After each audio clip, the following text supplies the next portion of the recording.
20, 19, 18, 17, 16, 15, 14, 13, 12, 11, 10, 9, 8, 7, 6, 5, 4, 3, 2, 1. Let's do this. Hi guys. Welcome to the porch. Yeah, how you like that intro? My name is Michelle Mras, Brian Swanson. and this is Denim and Pearls Yes. Business casual with Pearls of Wisdom. from the porch. We've got this down. It's getting better. Awesome. So today, what are we going to cover today? We are going to, if you've seen our intro earlier this week Of Brian painting. of painting, going crazy with the paint, and it kind of brought up a concept of what in the world is going on there when we want to try and fix stuff. And I got to the point where I needed to change my carpet, scared to death to pull the carpet up because you just do not know what is under there. You don't know what you're going to see. You don't know what you're going to have to repair or fix or whatever. And then the next thing you know, once the carpet's up, we had to paint the walls. So painting the walls, so if we look at this bit from a business standpoint, sometimes we got a lot of problems out there or problems come up and we ignore them. It's kind of like looking at that carpet and going, I just don't want to pull the carpet up. And we've been talking about this for about a week now because I'm like, Brian, do you really want to touch that carpet? No. And he's like, no, I don't. I said, okay, when you pull that thing up, what's going to be underneath it? And so we started talking about the shifting in businesses and things of that nature. It's like give a mouse a cookie. When you take the carpet up, then you look down, you're like, oh no, there's a stain under that. Oh, then you have to take the next level up. Oh no, and there's something else. Oh, and it just kept going. And then the next thing we know, it's like, oh, now I've got to take the baseboards off, and he just kept, it just kept getting bigger and bigger and bigger. And it's like, how often do we do that with businesses, with our clients, with our families, With everything. and with everything, where you take one little thing off thinking, oh, it's going to take me 5 seconds. Yeah. And 3 weeks later, you're still working on, you haven't even got to the main problem, right? I mean, we're talking about carpet right now, and we're talking about painting the walls. I mean, I didn't go crazy and knock a wall out or anything, and like add on another room because why not while I'm there? Yet. Yeah. Hey, don't give my wife any ideas. No, I'm thinking we need a studio. Studio apartment on the back. Yeah, there we go. The maid's quarters, is that what they used to call them? Yeah, Yeah. or the mother-in-law house. I think. Mother-in-law house, yeah. I actually, there was a story there too. My mother, my personal mom, she always said, well, when you get rich, Your personal mom opposed Yeah, to your not my non-personal mom? as opposed to my mother-in-law. Okay. I was So just making sure. my mom, always said, when you get rich, you can build me a house. And I said, you know what? I think I will. I'm going to get like 5 acres of property, and I'm going to build my house, and I'm going to build her house. And then she has to call me to come get her because she's so old. No, you get her a golf So cart. she can't show up unannounced that way. Get her a golf cart and she can ride back and forth through the yard. That's easy. So so going back to business in this case, sometimes we look at what's going on in our businesses, and sometimes we're scared to death to pull the covers back.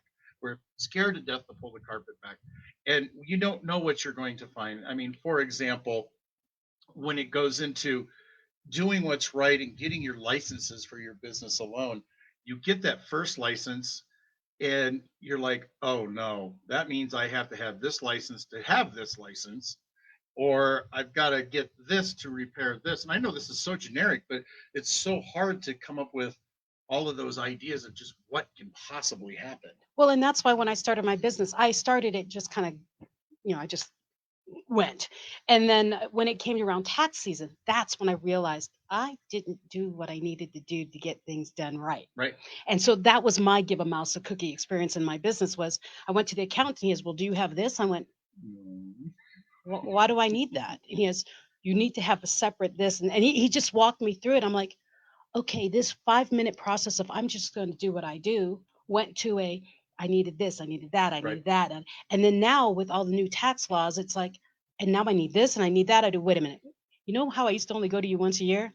Can you just take it? I mean, I cannot track this anymore. This is a hat I want to remove. Yeah. It's all yours. And it's about prioritization. Okay. It's all about prioritization in everything. So like if you see something in your business on the carpet and there's a stain, is it worthy of just spraying it and cleaning it? Mhm. Or is that staying deeper that you have to pull it? That's the iceberg theory, right? Yes, that's exactly where So I'm it's like after. really part of small at the top, and who knows what's down below. Yes, and that's the same thing with the business thing, where we're Right. talking about needing different paperwork and Right. EIN numbers and things of that nature. Prioritization.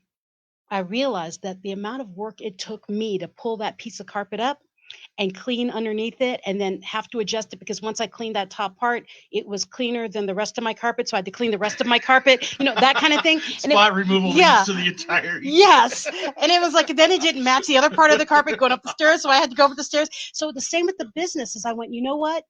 Time out here. Right.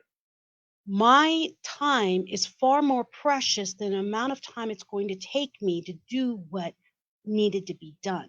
And Right. that's when I look for someone else to conspire with and say, okay, can you take my taxes? I need someone to help me do this. Or, Brian, can you do the tech stuff here? Because, okay, what you did here in 3 minutes to set all this up took me half an hour before. Right. And so you learn in your business that when there's a stain on your carpet, are you the one to clean it? Or do you need someone else? Hey, check it out. Hummingbird. I know it keeps coming back and forth. Squirrel. It's so cute. Anyway, another example of that is somebody that I know started a business, was getting paid, and the checks were coming to her name. Oh. Okay. However, what they didn't understand is that once you have your business name on something, it has to be a business account. Mhm. So when she went to cash the check in her personal account that had her business name on it, the bank is like, wait a minute. Who is this? Yeah, who is this? We don't know who this business name is. Well, you've been cashing my checks all this time. Well, the name was personal. Well, now the checks are coming in. Now she has to have a business account. No, So like someone like one thing me. leads right to another. One thing leads to another. No, but the thing is like with me, my business name is my name, Michelle Mras. Well, there would have been genius. But my corporate name is Mras Inc. My umbrella is Mras, my last name. Yep. Okay, so the incorporation, it has my training, my speaking, the contracting work. It's everything is under that big umbrella. So while we're on this, why don't you tell her? Michelle Mras is one of the subs. Yeah, why don't you tell them what you do while we're at this? Hi, my name is Michelle Mras. I'm a communications. A comedian? I'm a comedian too. I'm a communications coach, and I'm a corporate trainer. I'm an author. I'm a podcast host of 2 podcasts. This one, I'm a host with him, Denim and Pearls. And then I also have Mental Shift, where I interview other entrepreneurs, other business people about their businesses and how they've had a mental shift to become who they are. So what I do is I'm a messenger. I help people fix their messaging so that they're not only communicating properly to the outside, to their potential clients and representing themselves well, but to the communication they're doing in their head to themselves so that they can project and portray who they really are. Now, if you weren't paying attention, that was an impromptu advertisement. That was also an impromptu 30-second. Yeah. Or what we also know as an elevator speech. I'm a pro at that. If you need help, reach out to me. There you go. You notice, but you also notice my voice changes. I think we all do that. It's important to change your voice. Not everyone does it. And what you'll find out if when you go to networking meetings, and even especially right now with all the Zoom meetings, we're a little detached here. Right. But even on Zoom meetings, and they say, we're going around the Zoom and introducing each other and introducing ourselves. If you get on and you still keep on your normal voice and you're up here and you say, hi, my name is Michelle. I'm a speaker and da da da da da da da da da da da da da at your normal pace, people check out. Oh yeah, real quick. So, tidbit of information for you. Lower your tone just an itty bitty bit. Slower your pace a little bit and say hi. Hi. What I do is do you have an inner critic that tells you you can't? So you always start with a question. Because really what people are doing in their heads in the networking meeting is, oh my God, I'm next. Oh my God, I'm next. Oh my God, I'm next. That's all they're hearing. So if you say, hi, my name is, and you say your name first, on Zoom calls and all these they have virtual calls, have your name on the bottom. Okay. So don't worry about saying your name. They're going to see your name. So say, what solution do you solve? How you do it a little bit, and then contact me. Get off. That's how you do it. It's nice. That was sub training. Yes, it was. We might have to break that out into a segment. We should. Now, so back to our thing about prioritization. So many times in a business, we get entrepreneurs. Raise your hand if you are. Many of you are raising your hand out there. I'm quite sure of this. If you're out there, entrepreneurs, please share, like, subscribe, and share this with a friend, because here's the thing about entrepreneurs. We are easily distracted by shiny objects. Hummingbirds. Hummingbirds. Yes. We're easily distracted. So when you have a stain on your carpet, when you have one little thing in your business that you need to fix, you get easily distracted by other things that really don't matter, which is why we wanted to talk about prioritization. There are things you must concentrate on, and there's things that are really mouse bait, and you disappear. Well, I think some of it is actually beneficial too, because once you do pull up the carpet, once you pull up the pad and you look underneath on the floor, this is a heck of an analogy. I like this. Anyhow, you look on the floor and you realize you've got to replace the boards, the subfloor. Well, if you don't replace them, you're going to have a future problem that you know of. It's not one of those things that it was hidden and then you fell through the floor and ended up in the basement in somebody, you're the daughter's bedroom or something. Well, and that's the whole thing. So if you decide to ignore it, like he said, it's still, the problem's still there. Yes. This is your business we're talking about. If you find a problem that's deeper on the foundation of the upper problem that you initially saw, you must address that first. And the prioritization scale, that's number one. It's the cornerstone that will make everything else fall later. Fix that first. And a lot of times we talk about our businesses building it as a house. Hey, Nicholas is here, and so is Marcel. Yeah, Marcel's here. Be share. But we talk about having a foundation for our house, because the house is going to fall down if the foundation isn't any good. And we're talking about carpet and those kind of things. But when it comes to our businesses, the foundation has got to hold up the rest of the house. If it doesn't, then the whole business crumbles, and you become one of those statistics where they say when you open up a business, it's going to last 3 years. If you're that lucky. If you're lucky. The majority of business, especially on the retail side, if you get past the 3-year mark, you're typically doing really, really well. Otherwise, that just probably means you didn't build the foundation right, which means you didn't look at your demographics, you didn't look at who you were serving, you didn't look at who's driving by, you didn't look at the traffic patterns or the parking patterns or anything like that for your business when it comes to retail. When it comes to home-based business, you just presume, because we never use that word assume. Yeah, we know why. But we always presume in our home-based businesses, we get caught up in the emotion of how exciting it'll be to be rich one day because we can sell to everybody. Well, if you don't build the foundation and understand where your market is, a lot of times that business will fail in the first couple of 2 to 3 years at the most. Oh, Heather. Oh, wait. Nicholas said ADOLAS, attention deficit. Oh, look, a squirrel. I have to point that out. Sorry. And then Heather, prioritization helps keep focus and productivity. And well, to me, that's a hard one. You talk about the Briggs, what is it, Myers-Briggs? You talk about Myers-Briggs and the personalities. DISC and all that, yeah. And DISC and all those other things. I learned it as STAR. So somebody who's structured, somebody who's technical, somebody who's action, and somebody who's relationship. That's how I remember it. That works. It's the same thing. When it comes to prioritization and all these things, that even the thing that you talk about all the time, Spock? No, not Spock. What's it called? SWOT. Strengths, weaknesses, opportunities, threats. Right. When you look at that, it takes organizational skills. Yes. Or structure skills in the case of the way that I remember it. If you're lacking that skill, structure sucks. Find someone who is structured. It's simple. And the thing is in the entrepreneurial world, it's you scratch my back, I'll scratch your back. Hey, I have no skills in this tech thing. Can you help me? You see what I mean? Can you help me? And then he says, "Hey, I'm working on this pitch. Can you help me?" Yes. So you help each other and grow together instead of sitting there like drowning in your own chaos of doing. Oh my gosh, I can't get this done. Reach out to someone that you know, like, and trust, and remember, and say, "Hey, what you've got, I need. What I have, you need. Let's work together. Let's grow together." That's how teams form. That's how organizations of networking groups of entrepreneurs grow. We use each other to grow each other. I look at also, I mean, you've heard the statement, it takes a village.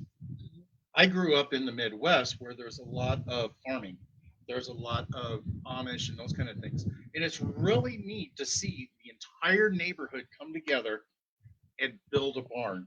Yeah, it's So beautiful. why not use that concept to help build your business? Now, sometimes you don't have to go out to this expert and say, give me everything that you have for free for me to build my business. Sometimes it's a matter of just learning where you need to get started. Yeah. Okay. So it's a little word of advice. But then again, if it's become something like you were saying earlier, I relate that to cars because if it's going to take me 2 hours to repair my car, but it's only going to cost me, say, $100 to get it fixed, yeah, my time is worth more than $50 an hour. Yeah. So a lot of times your business can be put that way too when it comes to the logic and it comes to the finances and stuff. How much is it going to cost you to do it and have somebody else do it?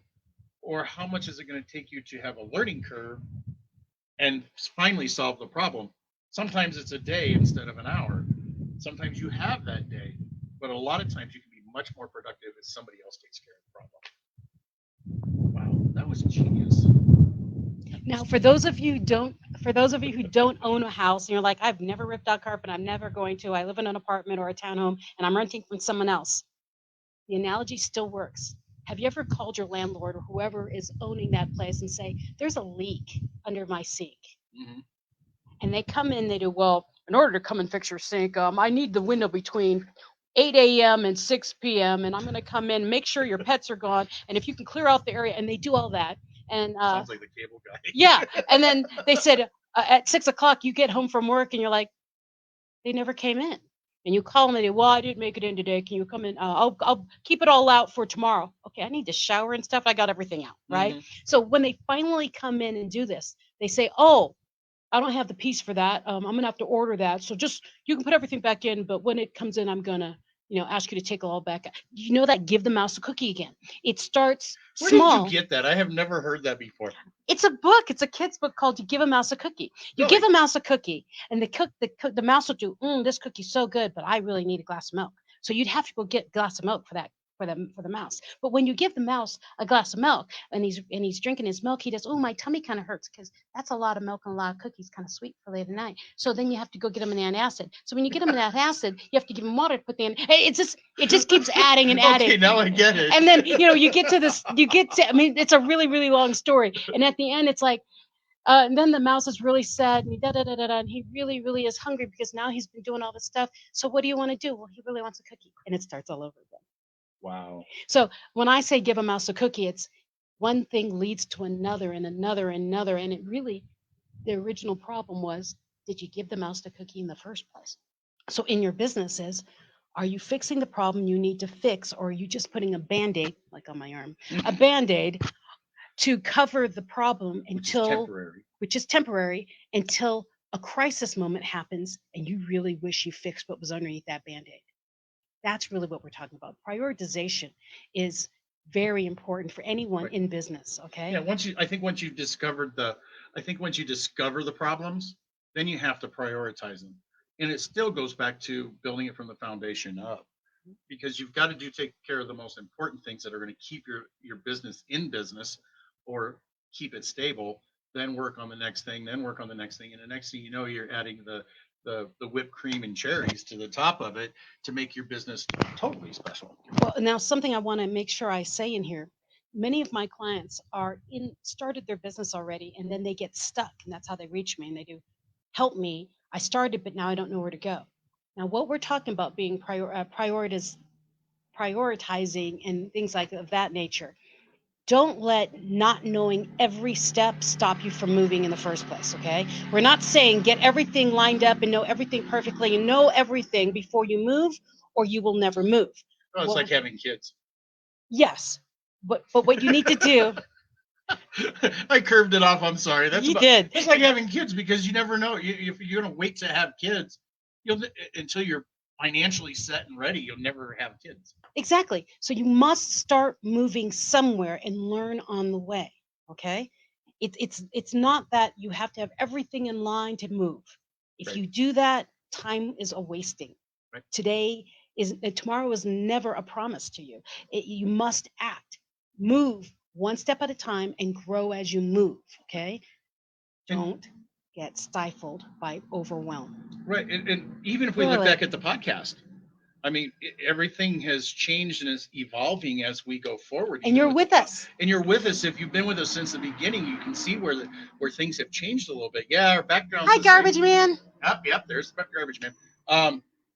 Things have changed a little bit, but our sound quality has gotten a little bit better. Our timing's got a little bit better. Our intro's a little bit better. Now it's not perfect. We can guarantee that, but we're darn good. Practically perfect in every way. Mm-hmm. There's no reason to be perfect. The thing is as a speaker, I purposely will put ums and pauses and do what did I say again, and have the audience answer for me, Right. because perfection is not human.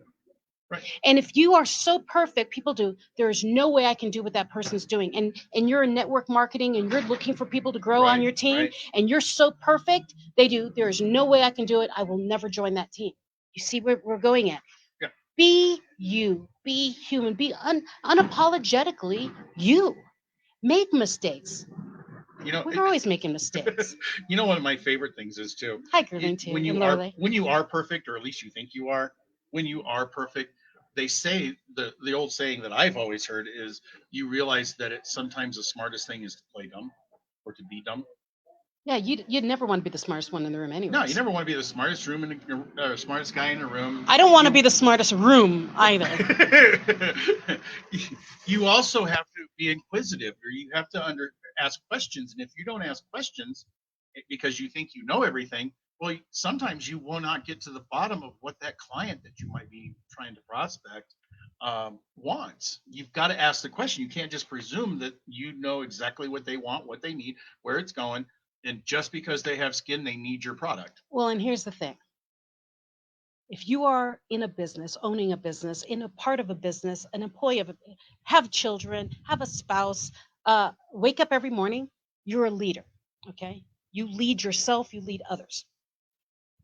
Strong leaders are strong listeners. Think about that. Anyone who wants to be a leader cannot stand here and just dictate everything. Well, you Okay. can't be a leader without being a follower, right? Yes, you must be able to listen to the people around you. And if you think you're so good that you don't have to listen, you're not a leader. Oh. I And went through that for a long time. I never wanted to be a follower.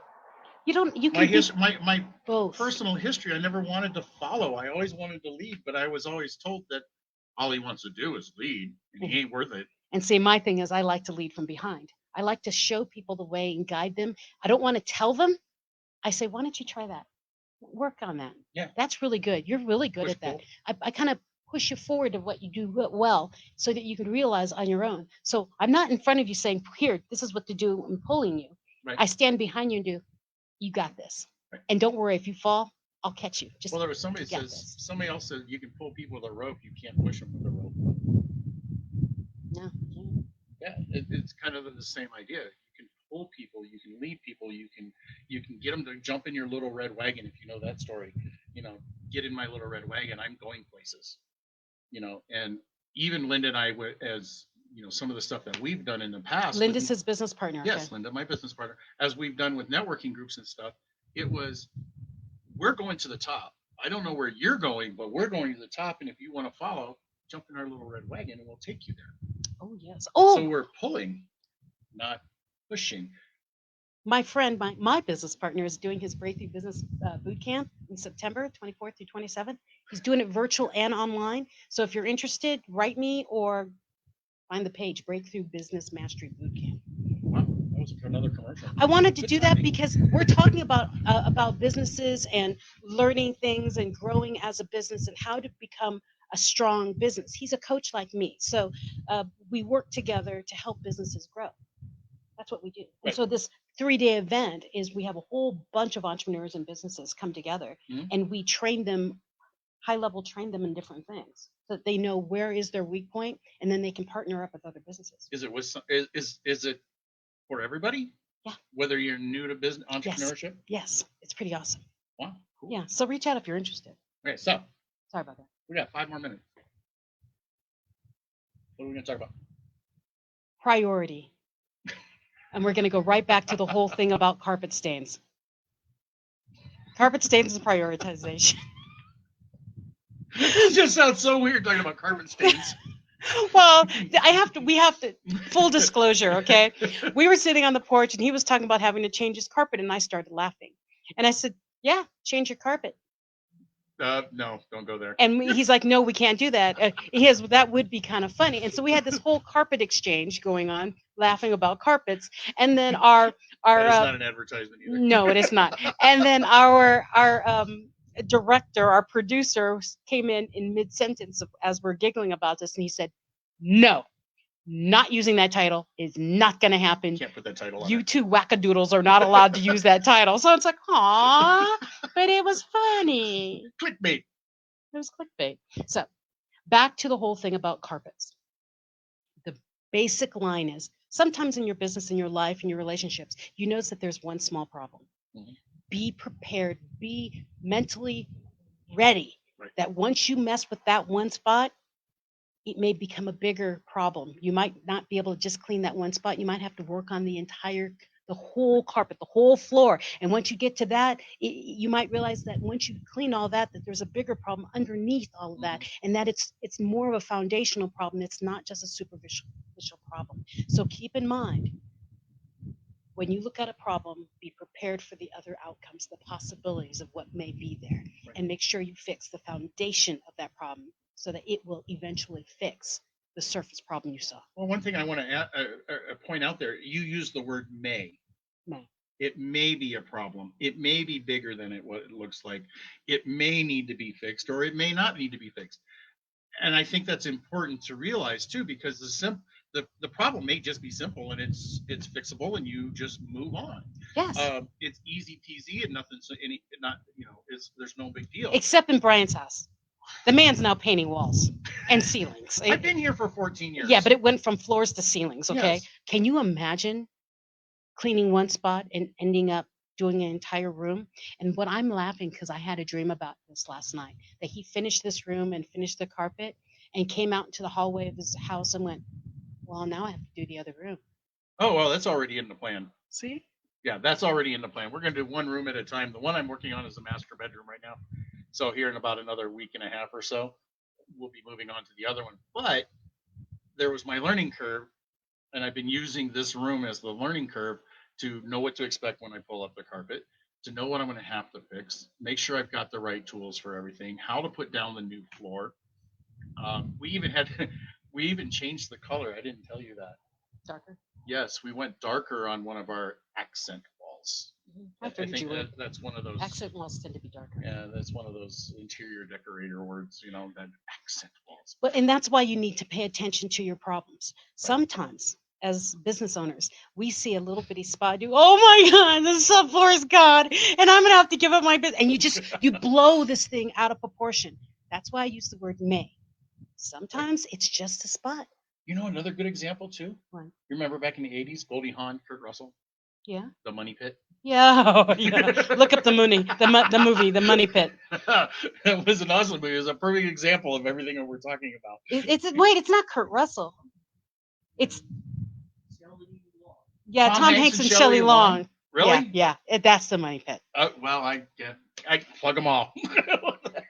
We were watching, talking about Galaxy, Guardians of the Galaxy, and the father and all that. Right. The Umbrella Academy. Yeah.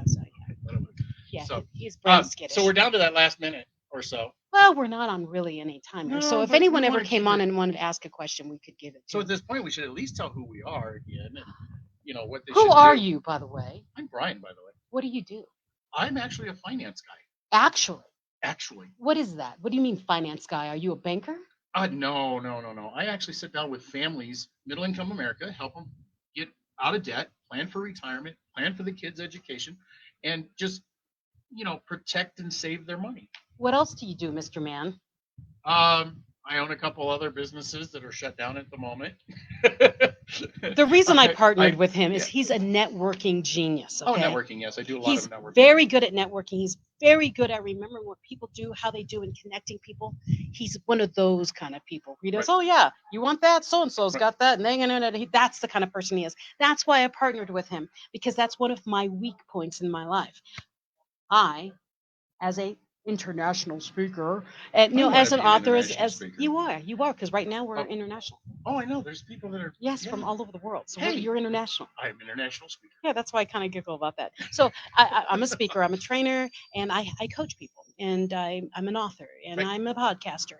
And my weak point is I meet people from all over the world and I connect them, but sometimes the details of the quick meetings fall out of me. Right. I wanted to be partnered with Brian because what I lack, he has the strength in. Oh, wrong hand. Right hand, there it is. Right. So that's the thing. So find someone that helps fill the gap in your business to help your businesses grow together. Right. Okay. And that's really what this is all about.